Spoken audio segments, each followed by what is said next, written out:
Vendosja një shteti hebre në zemër të Palestinës ishte një vendim arrogant imperial që ka lënë pas një gjurmë gjakderdhjeje në Azinë Perëndimore, së fundmi gjenocidi në Gaza. Sa gjakderdhje tjetër do ta kënaqë Izraelin dhe mbështetësin e tij amerikan? Pyet Reza Behnam, ekspert politik dhe i historisë së lindjes së mesme. Në fjalimin e tij të 1 prillit 2026, të mbushur me tona agresive dhe pa respekt për ligjin, presidenti Donald Trump kërcënoi me më shumë dhunë dhe krime kundër njerëzimit, vlerëson Behnam dhe shton se Trump e bëri të qartë se Shobaja nuk është një spektator, por një bashkëpunëtor i drejt për drejt në veprimet ushtarake të Izraelit. Ajo që mungonte në fjalimin e Trumpit ishte fakti se më 17 mars 2026 një zyrtar i brendshëm doli publikisht për thënë të vërtetën. Joseph Kent, veteran me 11 dislogime luftarake dhe ish drejtori i qendrës kombëtare kundër terrorizmit, ishte ai. Në letrën e dorëheqjes drejtuar Trumpit, ai shkroi që në fillim të kësaj administrate, zyrtarët e lartë izraelit dhe figura me ndikim në median amerikane zhvilluan një fushat dezinformimi që minoi plotësisht platformën tuaj America First dhe krijoi një klim pro-luftës për të nxitur konfliktin me Iranin. Kjo ishte një gënjeshtër dhe është e njëjta taktikë që u përdor për të na futur në luftën katastrofike në Irak. Nuk mund ta bëjmë këtë gabim sërish.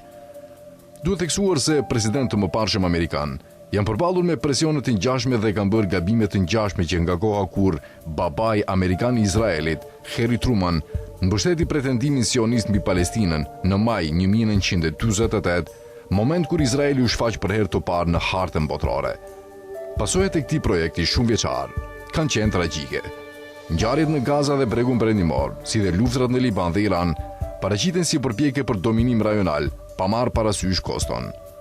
Në retrospektiv, është shqetësuese të kuptohet se gjatë gjithë këtyre viteve janë nxjerrë pak mësime nga historia. Ashtu si Joseph Kent, i cili përmendi presionin nga Izraeli dhe lobet amerikane si arsye për luftën, shumë president amerikan janë përballur me presione të ngjashme, veçanërisht Harry Truman. Pas luftës së dytë botërore, sionistët amerikanë ushtruan presion të madh mbi Trumanin për të mbështetur krimin e një shteti hebre, shpesh duke cënuar interesat amerikane. Në vitin 1947, rreth 250.000 të mbijetuar të Holokaustit ndodheshin në kampe refugjatësh në Europë. Çështja e emigrimit hebre në Palestinë u bë një pikë kyçe politike, sidomos pasi Britania njoftoi përfundimin e mandatit të saj. Ngjarja e anijes Exodus në korrik 1947 pati pasoja të mëdha historike. Anija, me mbi 4.500 refugjat, u ndalua nga marina britanike duke shkaktuar reagim ndërkombëtar dhe simpati për kauzën sioniste. Presioni ndërkombëtar dhe i brendshëm ndikoi në përshpejtimin e mbështetjes së Trumanit për emigrimin hebre, rritjen e mbështetjes për një shtet hebre, braktisjen e mandatit britanik dhe ndarjen e Palestinës në OKB. Megjithatë, kishte shqetësime serioze. Anija Exodus ishte e lidhur me organizata paramilitare si Hagana dhe rrjete që transportonin ilegalisht njerëz dhe armë. Ngjarja u kthye shpejt në mitologji politike që forcoi mbështetjen amerikane për Izraelin përmes librave dhe filmave që paraqiten si histori heroike. Sot, strategjia për të dobësuar Iranin përmes shkatrimit të infrastrukturës industriale ngjan me planin Morgenthau të vitit 1944 për Gjermaninë. Presidenti Truman vetë kishte shprehur frustrim ndaj këtyre presioneve, si tregojnë shënimet e tij personale të 21 korrikut 1947 në 3 faqe ditari, të zbuluara në vitin 2003. Ai ishte veçanërisht i zemëruar me këmbguljen e Henry Morgenthau, që ai të detyronte britanikët të lejonin anijen e Exodus të hynte në Palestinë. Truman shkroi: Hebrejt nuk kanë ndjenjë proporcioni dhe nuk kanë gjykim për çështjet botërore.